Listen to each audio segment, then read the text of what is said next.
On this episode of Locked On Jayhawks, Kansas finishes strong. Third place is theirs in the Maui Invitational Tournament. They take down Tennessee 69-60. We recap the action. You are Locked On Jayhawks, your daily podcast on the Kansas Jayhawks, part of the Locked On Podcast Network, your team every day.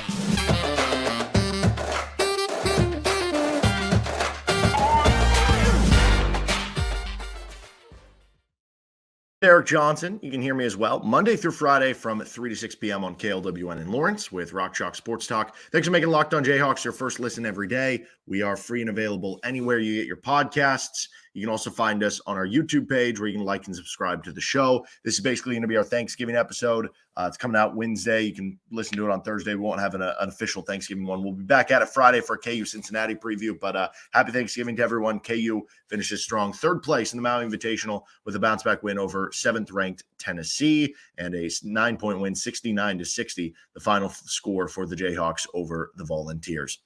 So we're going to get into the recap of this game. We're going to get into the recap of overall takeaways from the Maui Invitational, and we're also going to finish up with what's next for KU basketball from here.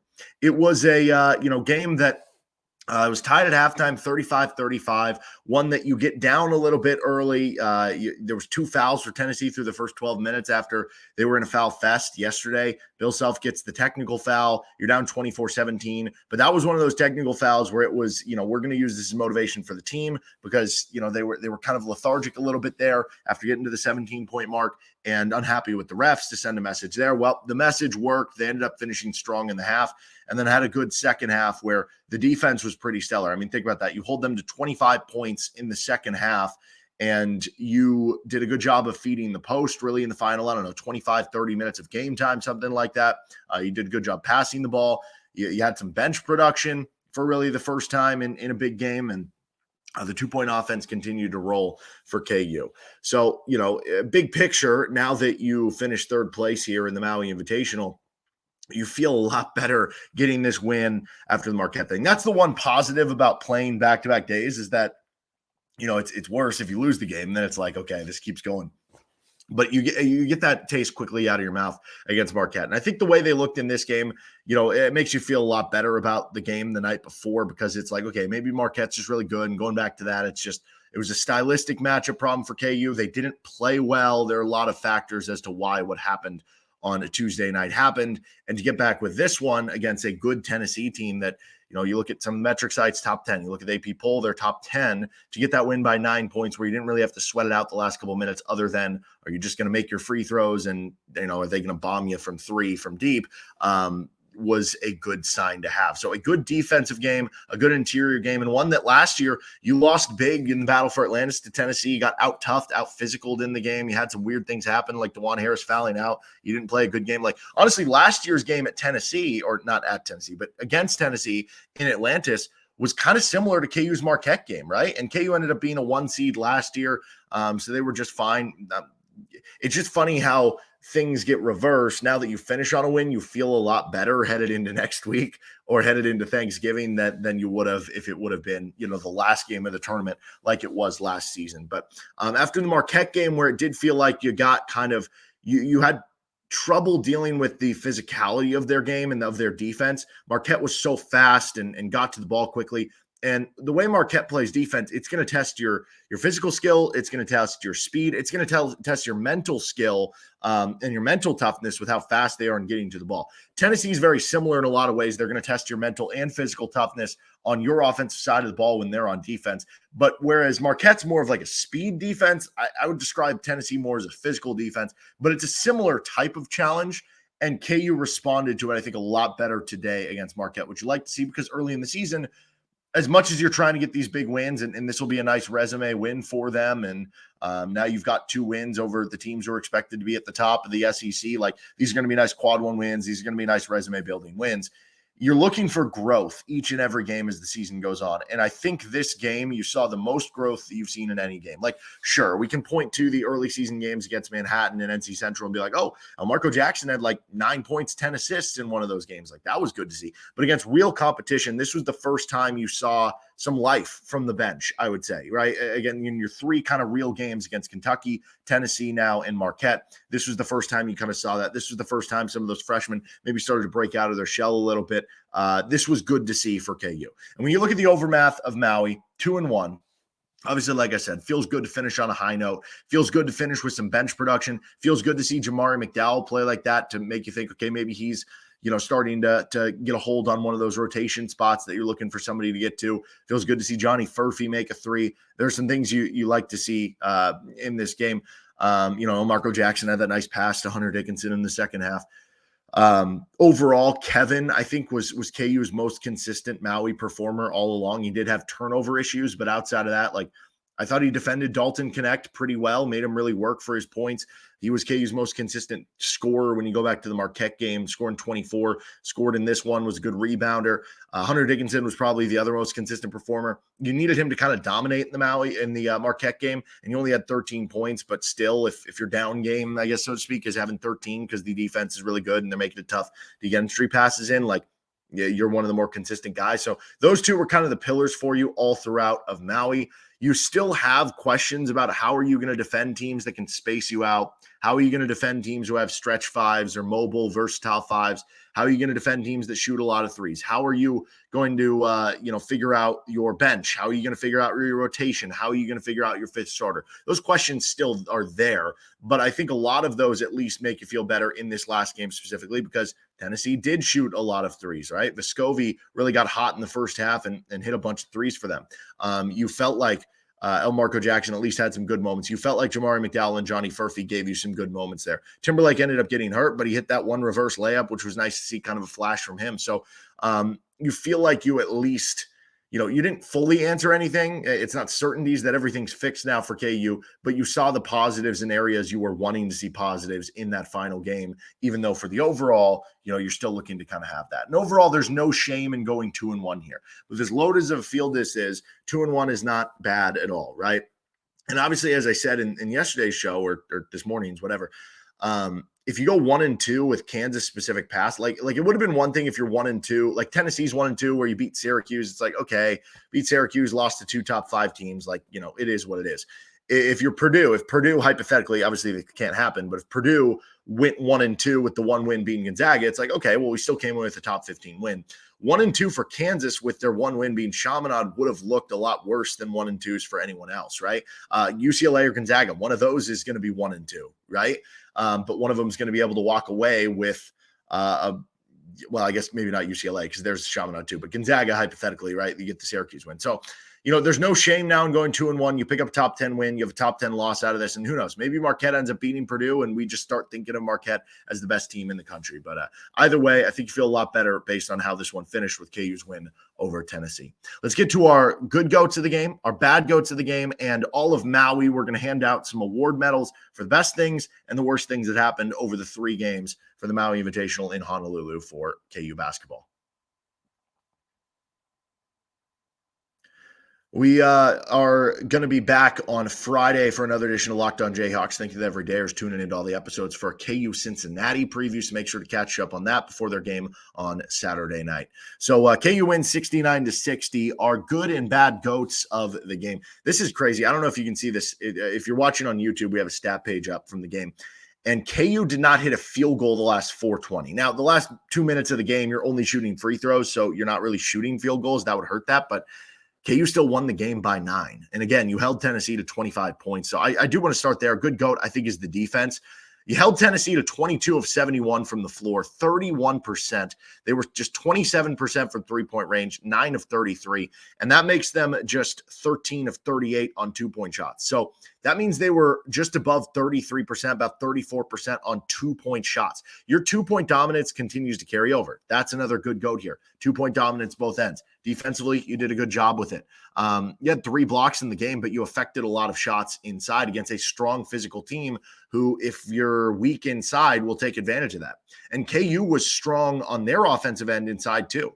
They shot a good percentage on two-point shots. They were 23 of 40 on two-point shots in this game. That'll get it done. They had a big points in the paint edge here in this one, 40-26.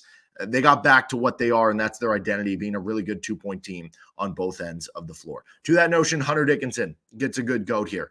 17 points on 7 of 13 from the floor. He had 20 rebounds, his second 20-plus rebound game at Kansas already. Pretty incredible for him. 2 assists as well. He showed the mid-range jump shot. He showed a 3-point jump shot. He showed the hook shot. He showed being able to bury guys in the post. He showed being able to get the angle. Really impressive performance by Hunter Dickinson. Kevin McCullar, minus the turnovers, gets a good goat here. 14 points. Had to grind his way a little bit to the scoring. Tennessee's got a good defense. He had 6 rebounds, too. He had 3 assists, continues to fill it up all over. Too many turnovers, 7 turnovers in this game. But outside of that, Kevin was really good. I thought he had to, exert a lot of energy on the defensive end. They actually had KJ Adams on Dalton Connect for a lot of the game, but there were a lot of times that Kevin guarded him too, or he got switched on to him, right? And, Connect ended up with 13 points, but he went 4 of 17. He came in shooting or averaging 18.5 points per game. So again, not all of that Kevin, other guys for switching KJ on him a lot, but Kevin McCullar, I thought, played a really good game. He deserves a good goat. Hey, KJ Adams, he deserves a good goat too. Like I said, he was on Dalton Connect a good amount of time too, and Connect really struggled, their best offensive player. Adams also had 13 points on 6 of 9 from the floor. He had 4 rebounds and 2 assists in 33 minutes of action. Now, elephant in the room is the free throw shooting, just 1 of 6 on free throws for KJ. He's kind of struggled early in the year on free throws, but I would imagine, free throws sometimes can be a mental thing. It's not like he's been missing these bad. They're just like going 2 inches long and hitting the back part of the rim and bouncing out, And I wonder if, for KJ, obviously he's dealing with a lot of stuff off the court right now. I wonder if the free throw shooting being more of a mental thing, like maybe something more with a clear mind, you start to hit him. And let's not forget last year, KJ through the first, I don't remember what the percentage was, but it was like around this point. It was after the battle for Atlantis.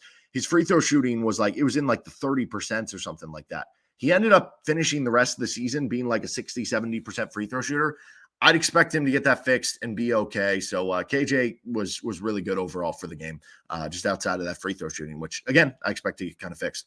Some bench contributions and production get a good goat here. So if I'm singling out players, Jamari McDowell, he went 2 of 7 from the floor, so that doesn't look anything incredible, but 7 points, 2 of 6 from 3. He showed a confidence to shoot the ball. You need that from your bench guys. He also had 4 rebounds and assist. I thought he played good defense. He got 27 minutes in the game. That was really good to see from Jamari McDowell, who it really looks like is starting to earn that trust from Bill Self.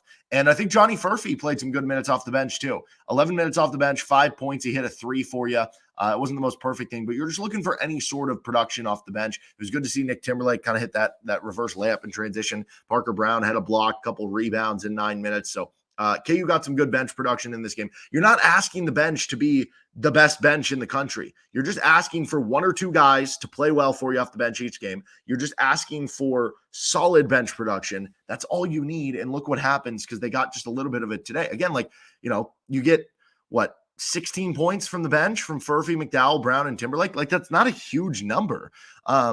Tennessee had 14. So you beat them by 2. If KU's bench outscores the other bench, you're going to feel great about winning that game. If they even are even with them, if they're even outscored by 2 or 4 in a game on the bench against some of the better teams, I think you're going to feel good about that. Passing minus the turnovers gets a good bench or a good goat here. KU continues to be a big assist team. Now, they are having too many turnovers. We'll get into that here. And then, as I mentioned, the defense gets a good goat. As far as the bad goats here, the turnovers. KU, too many of them in this game once more. 15 turnovers. I mentioned with Kevin, 13 turnovers over the last 2. They need to get that cleaned up. They're having too many right now from some of the key players. DeJuan even had 3 in this game, though he did have 8 assists. The free throw shooting gets a bad goat here, 11 of 22. You really could have buried them in this game and them not even stuck around if you would have been, even 14 of 22 or you're 16 of 22 or something like that. And that was something that kind of carried over from the game before. They got to get that figured out. And like I said, in the case of KJ, I think that will happen, and that'll obviously be a big help because he will shoot a lot of free throws with his physical play. Now, as far as all of the Maui Invitational, I have the best things, I have the worst things that happened here. So let's start with the good. The best things, I'm going to give medals here. The bronze medal goes to bench contributors in the final game. That was nice to see because the biggest questions we've had in some of the big games, are you going to have enough bench contributors? And this is really not just the bench. It's the 5th starter plus the bench. How are you going to figure out your rotation? Are you going to get 1 or 2 guys that can at least do well for you off the bench or in that other role for you? And you saw some of that in this game. And so when you look at this bench, a lot of it is made up of freshmen. Jamari McDowell, Johnny Furphy, prime candidates to where you're hoping they're going to get more comfortable as the offseason or as the non-conference, as the season's going to go on here for KU. So for them to finish out the tournament, making some big contributions in a win over a top 10 team, makes it feel like you're at least headed in the right direction, headed into the rest of the non-conference. Silver medal here goes to 2-point offense, passing, and the star power of top guys continuing to shine. All of those things were strengths coming into this tournament. All of those things, I think, left this tournament in that case. Yes, you would have liked to see Hunter Dickinson and DeJuan Harris have better games against Marquette. Yes, you would have liked to see less turnovers from Kevin McCullar. Yes, KJ Adams didn't have his best game against Marquette, but overall, those guys shined for the most part over the course of this tournament. The averages were good for all four of those guys. The passing, the assist numbers were good in those games. The 2-point shooting, KU over the 3 games was 71 of 118 from 2-point range. That's good for 60%, 60.2% to be exact. That's a really good mark, especially when you're playing Tennessee and Marquette among some of those games. And the gold medal here is just grabbing a top 10 win against a tough-minded team to finish, especially after how the Marquette game finished. You had some of your toughness and some of that kind of questioned a little bit, and you bounced back with a big win over Tennessee, who was going to kind of impose their will and try to out-tough you, as we saw in the Battle for Atlantis. Worst things, though, that came out of the Maui Invitational, the anti-bronze medal, as I will call it, is figuring out the 5 through 8/9 in the rotation. Obviously, again, you finished strong, but over the aftermath, you did leave with a lot of questions, at least in the first 2 games. The anti-silver medal goes to shooting. This is all kinds of shooting. Free throw shooting over the 3 games for KU and Maui, they were 27 of 49. That is only 55%. That will not get it done this season. Also, 3-point shooting in Maui, they were 14 of 48. That is only 29%. So if you basically look at, all the games except for NC Central and Manhattan, they're below 30%, even if you include the exhibitions from 3-point shooting. But those 2 games have boosted them so much. So we'll see where this team ends up landing in a couple weeks on their 3-point shooting. The high they made was 6 threes. The anti-gold medal of the Maui Invitational was the turnover battle. This wasn't just KU turning it over too much, which did happen. They weren't forcing a lot of turnovers, which is kind of a weird thing early in the season for KU. You have DeJuan Harris and Kevin McCullar. Hunter Dickinson is an alert defender. KJ Adams, super athletic. Marco Jackson, super athletic. Like, you have lengthy guys like Johnny Furphy and active guys like Jamari McDowell coming off the bench. Theoretically, this should be at least a decent team that's forcing turnovers, if not good at it. And they were good at it last year, but right now they're struggling at both ends of the turnover battle. So against Tennessee, they had 15 turnovers offensively. They forced just 6 on 5 steals, and they lost the points off turnover battle 17-5. They had 18 turnovers against Marquette. They forced just 12 on 7 steals. They lost the points off turnover 20-9. They had 15 turnovers against Chaminade. They forced 13 on 9 steals. They did win points off turnovers there 19-10. So total it up over the 3 games in Maui, KU averaged 16 turnovers per game. You'd like to see that closer to 11 or 12. You forced 10.3 turnovers per game. Again, you'd like to see that number go up. On 7 steals per game, you'd like to see that around 9 or 10 or 11. And over the 3 games, KU was outscored 47-33 in points off turnovers. But again, in your last 2 games against more real opponents, you were outscored 37-14 in points off turnovers. That's about 11.5 per game, 12 per game in games that you ended up being, winning by 9. So if you don't, maybe you win by 20 against Tennessee, and a game that you lost by 14. Otherwise, maybe it's a close loss to Marquette, right? So they got to figure out the turnovers, both in terms of stop doing them themselves and getting more from the other end, because they certainly have the personnel to do it. All right, we're going to finish up with Locked On Jayhawks. Early look at what's next for KU coming up next week after the Maui Invitational. Finishing up with Locked On Jayhawks with what's next for KU basketball. Well, they're going to be against Eastern Illinois back at home on Tuesday night. So that'll be an opportunity to kind of get another, easy win, get deeper into the bench, similar to what you would think the first 2 games with the Manhattan game and NC Central. Now, maybe it won't be as easy. I remember last year you had the Southern Utah game, which ended up being a lot closer than you thought. Sometimes those games that are wedged between a big game and after a big game can end up being kind of, lethargic games. So we'll see how that one goes. But you have the big one on Friday against UConn. That'll be in Allen Fieldhouse, defending national champs. UConn has just slaughtered like all the recent non-conference teams they've played. They rolled through the tournament. They were undefeated through the non-con last year. They rolled through Texas earlier this year. So UConn's really good. That'll be a real opportunity for KU to kind of get back what they lost in the Marquette game. And if they win that game, it'll be back to like, okay, yeah, this team is a for sure top 3 or top 5 team kind of in the country at that point. So those ones upcoming. We'll talk plenty about it with Locked On Jayhawks, previewing the games, recapping the games next week. Don't forget, later this week, we're going to get to our KU preview against Cincinnati on the football field. So make sure you're subscribed to the show with Locked On Jayhawks. You can find our podcast anywhere you get your podcast.